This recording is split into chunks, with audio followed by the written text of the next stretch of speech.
प्रभु यीशु मसीह के सामर्थी नाम में आप सबों को जय मसीह की।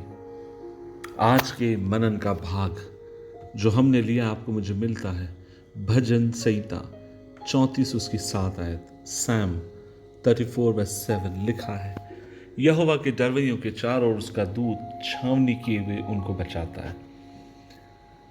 अजीजों, क्या आप इस बात को जानते हैं? परमेश्वर का वचन प्रतिज्ञाओं से भरा हुआ वचन है। जब हम उसके वचनों को पढ़ते हैं, उसके वचन, उसके भजन हमें हिम्मत देते हैं ताकि जिंदगी में हम आगे की तरफ बढ़ सकें। उसके वचन हमें हिम्मत देते हैं। हमारा परमेश्वर हमारी सुरक्षा करने के लिए विश्वासयोग्य परमेश्वर है। मैं आपसे कहना चाहता हूं, यदि आप जीवन में किसी बात को लेकर भयभीत है, अपने बच्चों को, अपने भविष्य को प्रभु पर आश्रित रहिए। वो अद्भुत तरीके से अपने लोगों को बचाने वाला परमेश्वर है। आज से काफी साल पहले मैंने एक कहानी सुनी। कहानी थी अफ्रीका के जंगल में एक अमेरिकन मिशनरी वहां पर गए। वे लगातार लोगों को परमेश्वर के वचन का प्रचार कर रहे थे और लोग उनका विरोध करते आ रहे थे, खासकर जो कबीलों में रहा करते थे पुराने लोग। और एक दिन परमेश्वर का जन जो जंगल के बीचों बीच झोपड़ी बना के रहता है, वो अपने रूम में सोया हुआ था। आधी रात के समय आसपास के इलाके के जो मुखिया लोग थे, उन्होंने निर्णय लिया, आओ हम जाएं और उस गोरे को हम मार दें और उसकी झोपड़ी में आग लगा दें। इस मनसा के साथ जब वे लोग आए, जैसे ही वे लोग उनकी झोपड़ी के पास पहुंचे, तब उन्होंने दूर से देखा कि उन्हें ऐसा प्रतीत मानो दिखाई दिया जैसे कुछ लोग उस झोपड़ी के चारों तरफ खड़े हैं, जिनके एक हाथ में मशाले हैं और दूसरे हाथ में तलवार है। गांव के लोग बहुत डर गए।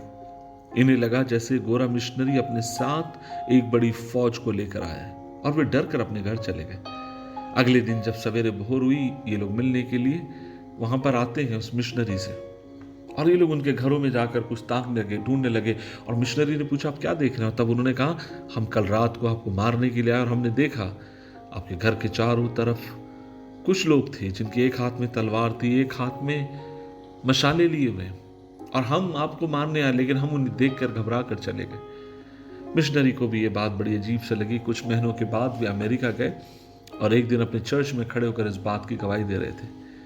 चर्च खत्म होने के बाद हर एक व्यक्ति ने उनका हाथ मिलाया, अभिवादन किया, और लेकिन चर्च की कुछ महिलाएं उनसे मिलकर कहती हैं, हमने आपकी गवाही सुनी।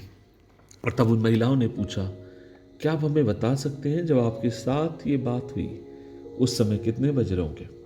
उन्होंने कहा, यही कोई आधी रात का समय होगा। और तभी महिलाएं कहती हैं, ये कैसे संभव हो सकता है? क्योंकि उस दिन उसी समय हम लोग चर्च की कुछ महिलाओं के साथ मिलकर आपके प्रोटेक्शन के लिए परमेश्वर से प्रार्थना कर रहे थे, और हम खास ही कह रहे थे, प्रभु अपने सेवक को उनकी सेवकाई में संभालना। मैं क्या कहना चाहता हूं, प्रभु अपने डरवैयों को बचाते हैं। वो लोगों को जिंदगी में लेकर आते हैं, खड़ा करते हैं। हमारा कर्तव्य हम प्रभु के साथ ईमानदार रहें और उसकी बड़े बड़े जोरावर हाथ को अपनी जिंदगी और परिवार में देखें। प्रार्थना करें, प्रभु जी धन्यवाद आपके पवित्र वचन के लिए, अनुग्रह दे कि हम इस पर और विश्वास करें, खासकर तेरे जोरावर हाथ के ऊपर जो सब कुछ कर सकता है। यीशु मसीह के नाम से मांगते हैं, आमीन, आमीन, आमीन।